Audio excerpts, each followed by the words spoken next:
সিনেমার শুরুতে আমাদেরকে দেখানো হয় একটি শস্য ক্ষেতের ভিতর দিয়ে আলোর মতো কিছু একটা খুব দ্রুত বেগে চলে যায়। আলোটি দেখে মনে হয় যেন আকাশ থেকে বিদ্যুৎ পড়েছে। পরের দিন সকালে আমরা এই ক্ষেতের মালিককে দেখতে পাই। সে তার ছেলেকে বলে কেউ আমাদের শস্য ক্ষেত নষ্ট করে দিয়েছে, সেজন্য সে তার ছোট ছেলেকে শস্য ক্ষেত পাহারা দেওয়ার জন্য বলে। তার ছোট ছেলের নাম হলো জন। গ্রামের সবাই তাকে বোকা মনে করে। তারপর রাতে যখন জন শস্য ক্ষেতে পাহারা দেয়, তখন সে তার পিছনে একটি বিশাল বড় সাদা রঙের ঘোড়া দেখতে পায়। ঘোড়াটি দেখে সে খুবই অবাক হয়ে যায়। জন ঘোড়াটিকে ধরার জন্য একটি দড়ি দিয়ে ফাঁদ বানিয়ে ঘোড়াটির দিকে ছুঁড়ে মারে, কিন্তু তখন ঘোড়াটি পালাতে শুরু করে। ঘোড়াটিকে আটকানোর জন্য সে দড়িটি ধরে রাখে, কিন্তু সে ঘোড়াটিকে আটকাতে পারে না।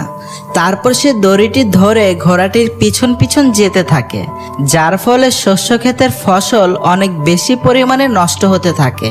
অবশেষে ঘোড়াটি যেতে যেতে একটি পুকুরে পড়ে যায়। ঘোড়াটিকে পুকুরে ডুবতে দেখে জনের খুব খারাপ লাগে, আর তাই সে ঘোড়াটিকে বাঁচানোর চেষ্টা করে। অবশেষে জন অনেক শক্তি ও বুদ্ধি প্রয়োগ করে ঘোড়াটিকে বাঁচাতে সক্ষম হয়, কিন্তু তখন ঘোড়াটির দুঃখময় চেহারা দেখে জনের খুব মায়া লাগে, আর তাই সে ঘোড়াটিকে মুক্ত করার কথা ভাবতে থাকে। কিন্তু মুক্ত করার আগে জন ঘোড়াটিকে একটি প্রমিস করিয়ে নেয়, আর সেটা হলো সে যেন এরপর থেকে তার শস্য ক্ষেত আর নষ্ট না করে। এই ঘোড়াটি ছিল একটি ফিমেল ঘোড়া। তারপর ঘোড়াটি সেখান থেকে চলে যায়।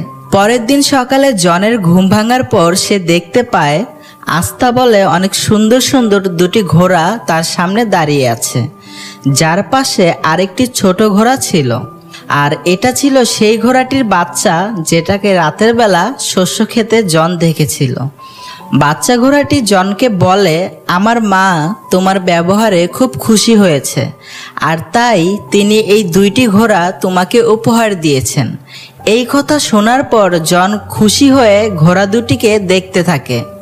অন্যদিকে জনের বাবা সে তার ফসলের অবস্থা দেখে অনেক রেগে যায়, এবং সে জনকে খুঁজতে খুঁজতে আস্তাবলের দিকে জনের বাবা সে তার ফসলের অবস্থা দেখে অনেক রেগে যায়, এবং সে জনকে খুঁজতে খুঁজতে আস্তাবলের দিকে এগিয়ে আসতে থাকে। তখন সেটা জন বুঝতে পেরে আস্তাবলের পিছনের দরজা দিয়ে পালানোর কথা ভাবতে থাকে, যা দেখে বাচ্চা ঘোড়াটি জনকে তার পিঠে উঠতে বলে।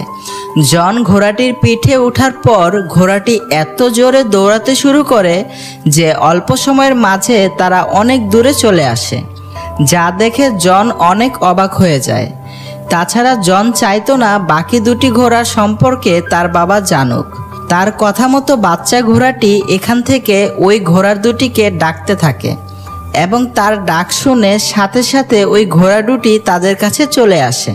তখন জন এই বড় দুটি ঘোড়াকে বিক্রি করে কিছু ইনকাম করার কথা ভাবতে থাকে। যখন জন এই ঘোড়া দুটিকে নিয়ে বাজারে যায়, তখন সবাই এই ঘোড়া দুটির দিকে তাকিয়ে থাকে। সবাই এই ঘোড়া দুটিকে কিনতে চাইছিল। তখন বাচ্চা ঘোড়াটি জনকে বলে, বেঞ্চের উপরে বসে থাকা এই মানুষটির কাছে ঘোড়া দুটিকে বিক্রি করে দাও। কিন্তু জন তাকে বলে এই ঘোড়া দুটি সে রাজার কাছে বিক্রি করবে, যেন সে অনেক বেশি টাকা পায়।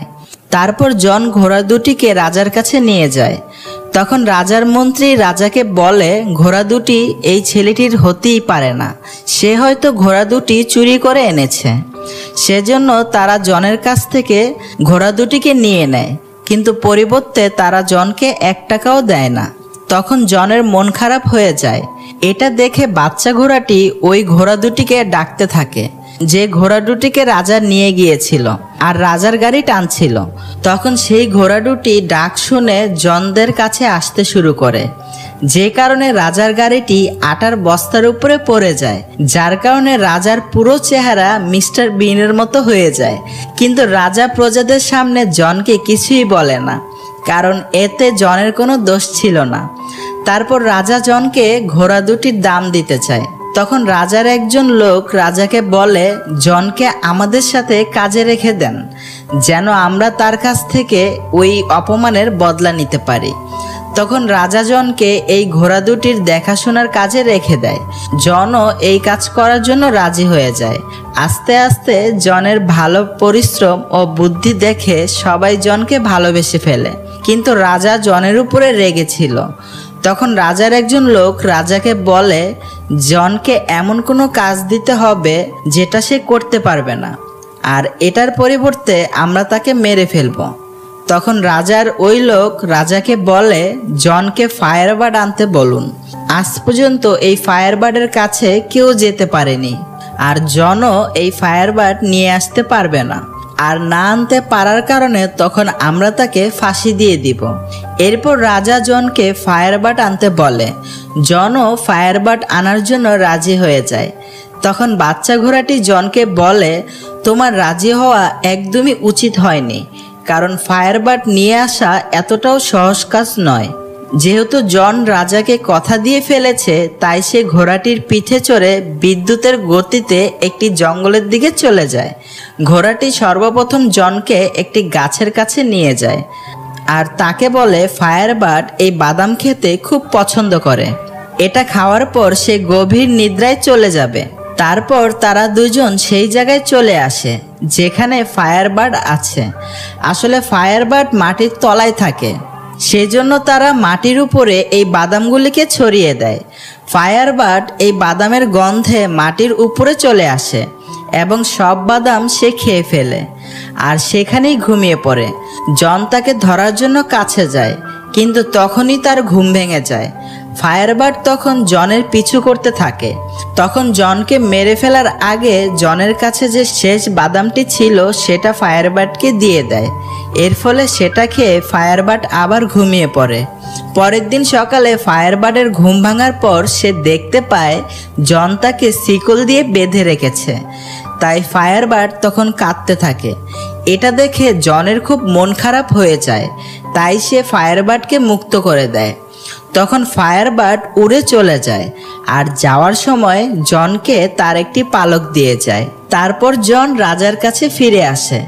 এখানে এসে সে তার সমস্ত কাহিনী রাজা ও সব প্রজাদের বলতে থাকে, কিন্তু রাজা তার কোনো কথাই বিশ্বাস করে না। তখন জন রাজাকে ফায়ারবার্ডের পালক দেখায়, কিন্তু সেটা সেই সময় আগুনের মতো জ্বলজ্বল করছিল না। সেজন্য রাজা বলে জনকে মৃত্যুদণ্ড দেওয়া হবে। তারপর জনকে ফাঁসি দেওয়ার জন্য সবাই প্রস্তুত হয়ে যায়।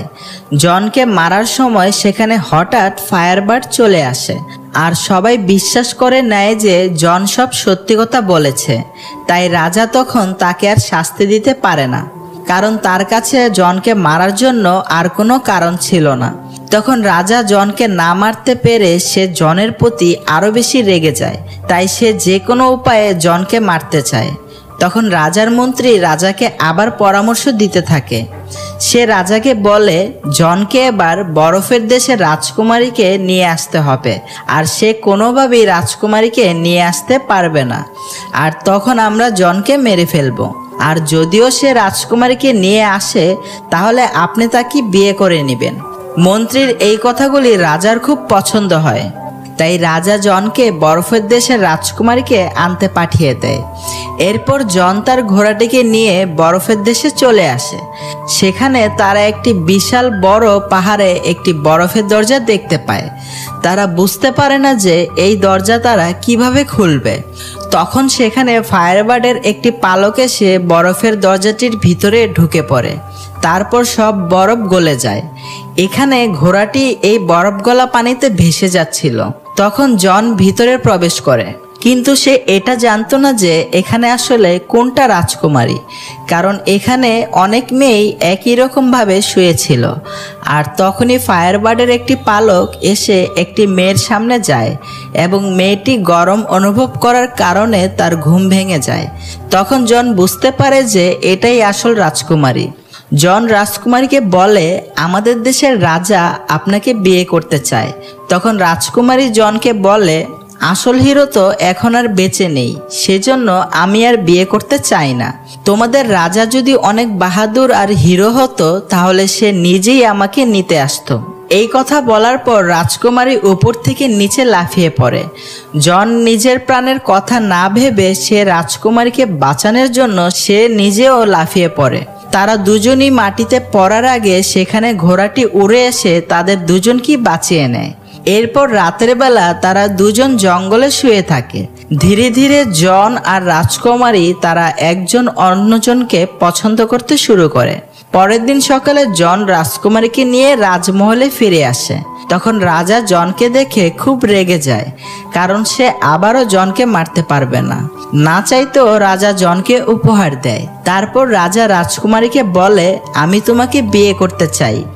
তখন রাজকুমারী রাজাকে বলে, আমি ততক্ষণ পর্যন্ত তোমাকে বিয়ে করব না যতক্ষণ না তুমি আমার দাদিমার হারিয়ে যাওয়া আংটি ফিরিয়ে নিয়ে আসতে পারবে। ওই আংটিটা একটি সমুদ্রে হারিয়ে গিয়েছিল। এই কথা শুনে রাজা খুব কনফিউজ হয়ে যায়। তখনই সেখানে জন চলে আসে। তখন রাজা জনকে দেখে সেই হারিয়ে যাওয়া আংটিটি খোঁজার দায়িত্ব তাকেই দিয়ে দেয়। জন জানে না আসলে এই আংটিটি সমুদ্রের কোথায় আছে। এদিকে ঘোড়াটিও জানে না এই আংটি ঠিক কোথায় আছে। সেই জন্য ঘোড়াটি তার মায়ের সাহায্য নেয়। তখন তার মা তাকে বলে দেয়, সমুদ্রের মাঝ বরাবর একটি তিমি মাছের পেটে সেই আংটিটি আছে। আংটিটি আনার জন্য তোমাকে সমুদ্রের মাঝ বরাবর যেতে হবে। তখন ঘোড়াটি জনকে তার পিঠে বসিয়ে সমুদ্রের মাঝ বরাবর নিয়ে যায়। আর তখনই জন তার পিঠ থেকে নিচে পড়ে যায়। তখন জন সমুদ্রের নিচে গিয়ে দেখতে পায় মোটা মোটা শিকলের ভিতরে সেই বিশাল তিমি মাছটি আটকে রয়েছে। তখন জন তিমি মাছের কাছে জানতে চায়, তোমাকে কে এভাবে আটকে রেখেছে? এই কথা শোনার পর তিমি মাছের চোখে পানি চলে আসে। সে জনকে বলে, আমি কিছু জাহাজকে গিলে ফেলেছিলাম, তারপর এখানকার মানুষেরা আমাকে এভাবে শিকল দিয়ে বেঁধে রেখেছে, কিন্তু এখন আমি আমার ভুলের মাসুল দিতে চাই। তখনই জনের মাথায় একটি আইডিয়া আসে, আর সে ঘোড়াটিকে সাথে নিয়ে তিমি মাছের নাক দিয়ে তার মুখের ভিতরে ঢুকে যায়, আর তিমি মাছের পেটের ভিতরে গিয়ে সুড়সুড়ি দেয় যেন তিমি মাছটি হাঁচি দিতে পারে। তারপর যখন তিমি মাছটি হাঁচি তোলে তখন তার শিকলটি ছিঁড়ে যায় এবং সমস্ত জাহাজ তার মুখ দিয়ে বাইরে বেরিয়ে আসে।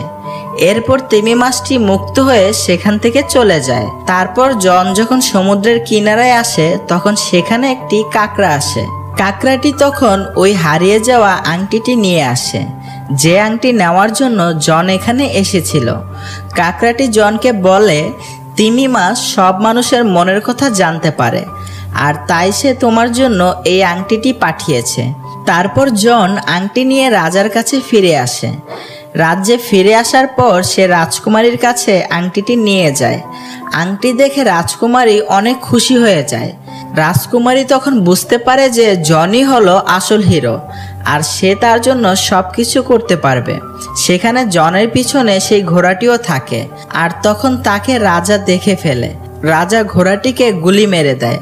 তখন ঘোড়াটি নিচে পড়ে যায়। তখন রাজা জনের উপরে রাজকুমারীকে কিডন্যাপ করার আরোপ লাগায়। তখন জনকে তার জব থেকে বের করে দেওয়া হয় এবং তাকে কারাগারে বন্দি করে রাখা হয়, আর ঘোষণা করে দেওয়া হয় কিছুদিনের মধ্যে জনকে ফাঁসি দেওয়া হবে।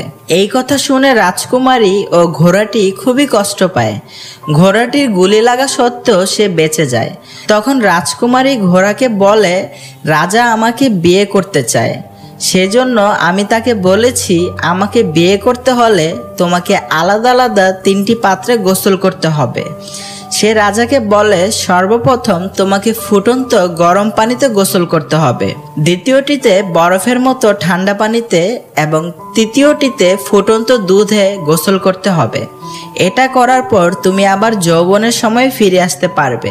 তখন সেখানে রাজার মন্ত্রী এসে রাজাকে একটি আইডিয়া দেয়, আর সেটা হলো সর্বপ্রথম এই সব কিছু জনের উপরে পরীক্ষা করা হবে।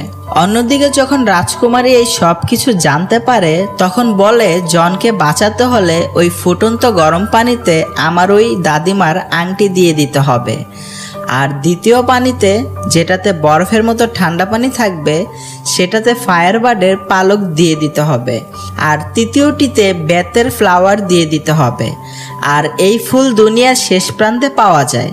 তারপর ঘোড়াটি ওই ফুলটি আনার জন্য বিদ্যুতের গতিতে দুনিয়ার শেষ প্রান্তে চলে যায়, আর সেখানে সে বেতের ফুল পেয়ে যায়। কিন্তু ঘোড়াটি জানতে পারে এই ফুল যে তুলবে সেই মারা যাবে। তাই ঘোড়াটি নিজের জীবনের পরোয়া না করে সে সেই ফুলটি তুলে ফেলে। এদিকে দেখা যায় রাজ্যে 3টি বড় বড় পাত্র নিয়ে আসা হয়েছে। প্রথমটিতে ফুটন্ত গরম পানি, দ্বিতীয়টিতে বরফের মতো ঠান্ডা পানি, আর তৃতীয়টিতে ফুটন্ত দুধ রাখা আছে। আর তারপর রাজা সবার সামনে জনকে নিয়ে আসে আর বলে যদি এই 3টি পরীক্ষায় জন পাশ করতে পারে তাহলে তাকে ছেড়ে দেওয়া হবে। তারপর জনকে ধাক্কা দিয়ে ফেলা হয় যে পাত্রে ফুটন্ত গরম পানি ছিল সেটাতে। আর তখনই রাজকুমারী তার দাদিমার আংটি সেই পাত্রে ফেলে দেয়। এর ফলে জন প্রথম পাত্র থেকে বরফে থাকা দ্বিতীয় পাত্রে পড়ে যায়। আর এটা যখনই ফায়ারবার্ড দেখে তখনই সে জোরে চিৎকার করে। সে জনকে ভালোবাসতো কারণ সে জানতো জন খুব দয়াময় ও ভালো মানুষ। ফায়ারবার্ডের আওয়াজে ফায়ারবার্ডের পালক, যেটা কিনা রাজা একটি বক্সে আটকে রেখেছে, দ্বিতীয় পাত্রটিতে পড়ে যায়, যার কারণে আবার জনের প্রাণ বেঁচে যায় এবং সে তৃতীয় পাত্রে পড়ে যায়, যে পাত্রে ফুটন্ত দুধ রয়েছে। কিছু সময় ধরে জন তৃতীয় পাত্রের ভিতরে থাকে, যার ফলে সবাই ভাবতে থাকে জন হয়তো মারা গিয়েছে। সব প্রজাদের খুব মন খারাপ হয়ে যায় কারণ তারা সবাই জনকে খুব ভালোবাসতো। আর তখনই সেখানে সেই ঘোড়াটি চলে আসে আর বেতের সেই ফুলগুলিকে তৃতীয় পাত্রে ফেলে দেয়। তারপর জন ফুটন্ত দুধ থেকে একজন রাজকুমারের সাজে বাহিরে বেরিয়ে আসে, যা দেখে সব প্রজারা খুব খুশি হয়ে যায়। রাজা ভিতর থেকে জনের উপরে রাখতে শুরু করে। সে জনের মতোই যৌবন ফিরে পেতে চায়, সেজন্য সেও ফুটন্ত পানিতে লাফিয়ে পড়ে। আর কিছু সময়ের মধ্যে সে একটি বাবলের ভিতরে বন্দি হয়ে উপরে উঠে আসে। সেটা রাজাকে সঙ্গে করে এখান থেকে অনেক দূরে উড়ে চলে যায়, যা দেখে সব প্রজারা খুবই খুশি হয়ে যায় কারণ এই রাজাকে তারা কেউ খুব একটা পছন্দ করতো না। এরপর সবাই জনকে এখানকার রাজা বলে মেনে নেয়। তারপর জন ও রাজকুমারী বিয়ে করে নেয়। এদিকে ঘোড়াটিকে দেখানো হয় সে ভাবতে থাকে সে হয়তো মারা যাবে, কিন্তু তখন রাজকুমারী তাকে বলে তুমি মারা যাবে না, এটি একটি পরীক্ষা ছিল যাতে তুমি পাশ করে ফেলেছো। আর এভাবেই এই সিনেমাটি এখানেই শেষ হয়ে যায়। বন্ধুরা, আমাদের আজকের সিনেমাটি আপনাদের কাছে কেমন লেগেছে তা অবশ্যই একটি কমেন্ট করে জানিয়ে দিবেন প্লিজ। এবং নিয়মিত আমাদের চ্যানেলে এই ধরনের সুন্দর সুন্দর সিনেমা বাংলায় এক্সপ্লেনেশন পাওয়ার জন্য আমাদের চ্যানেলটি সাবস্ক্রাইব করুন এবং পাশের বেল আইকনটি প্রেস করে দিন। নতুন ভিডিও আসার আগ পর্যন্ত সবাই ভালো থাকবেন, সুস্থ থাকবেন। আল্লাহ হাফেজ।